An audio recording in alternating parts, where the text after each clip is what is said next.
வணக்கம் நண்பர்களே. இன்றைய வீடியோவில் விவசாயத்தில் அதிகம் பயன்படுத்தப்படும் களைக்கொல்லி மருந்தான கிளைபோசேட் கிளைஃபாசேட் பற்றி முழுமையாக பார்க்கலாம். இது என்ன, எப்படி செயல்படுகிறது, எந்த களைகளை கட்டுப்படுத்துகிறது, எவ்வளவு அளவில் கலக்க வேண்டும், எப்போது பயன்படுத்த வேண்டும், என்னென்ன முன்னெச்சரிக்கைகளை பின்பற்ற வேண்டும் என்பதை விரிவாக தெரிந்து கொள்வோம். முதலில் கிளைபோசேட் என்பது தேர்ந்தெடுத்து அழிக்காத நான் செலக்டிவ் களைக்கொல்லி.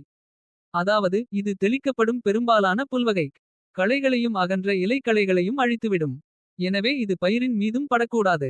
இந்த மருந்து இலைகள் மூலம் தாவரத்திற்குள் சென்று தாவரத்தின் வளர்ச்சிக்கு தேவையான அமினோ அமிலங்கள் உருவாகும் செயல்முறையை தடுக்கிறது.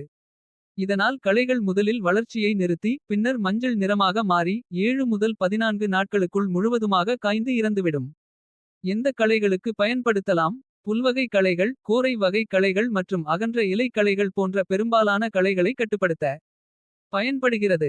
எப்போது பயன்படுத்த வேண்டும்? பயிர் நடவு செய்வதற்கு முன் வயலில் உள்ள களைகளை அழிக்கலாம். மேலும் தென்னை, மாம்பழம், தேங்காய், சப்போட்டா போன்ற தோட்டப் பயிர்களில் மரத்தின் இலை அல்லது பச்சை தண்டில் படாமல் களைகளின் மீது மட்டும் கவனமாக தெளிக்கலாம். எப்போது பயன்படுத்த கூடாது? நெல், பருத்தி, நிலக்கடலை, மக்காச்சோளம் போன்ற பயிர்கள் வளர்ந்து கொண்டிருக்கும் வயலில் பயிரின் இலைகள் மீது நேரடியாக கிளைபோசேட்டை தெளிக்க கூடாது. இது பயிரையும் சேதப்படுத்தும். கலக்கும் அளவு பொதுவாக 41 விழுக்காடு SL கிளைபோசேட் தயாரிப்புகளுக்கு 1 லிட்டர் தண்ணீருக்கு 10 முதல் 15 மில்லி.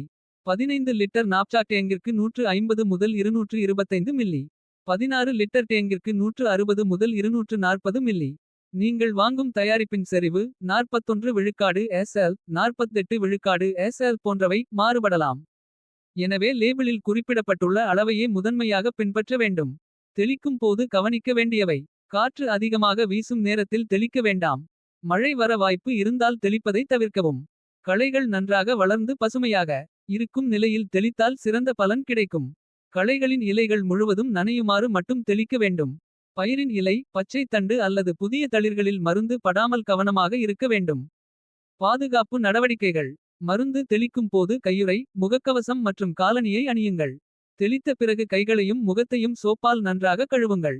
காலி பாட்டில்களை வயல் அல்லது நீர்நிலைகளில் வீசாமல் பாதுகாப்பாக அப்புறப்படுத்துங்கள். முக்கிய அறிவுரை. கிளைபோசேட் ஒரு சிறந்த களைக்கொல்லி. ஆனால் சரியான அளவில், சரியான நேரத்தில், சரியான முறையில் பயன்படுத்தினால் மட்டுமே நல்ல பலன் கிடைக்கும். அளவை அதிகப்படுத்தினால் கூடுதல் பலன் கிடைக்காது. பயிரின் மீதும் தெளிக்க கூடாது. மேலும் தயாரிப்பு லேபிள் மற்றும் வேளாண் துறை பரிந்துரைகளை எப்போதும் பின்பற்றுங்கள். இது போன்ற பயனுள்ள விவசாய தகவல்களுக்கு எங்கள் சேனலை லைக் செய்யுங்கள், பகிருங்கள், சப்ஸ்கிரைப் செய்யுங்கள். நன்றி.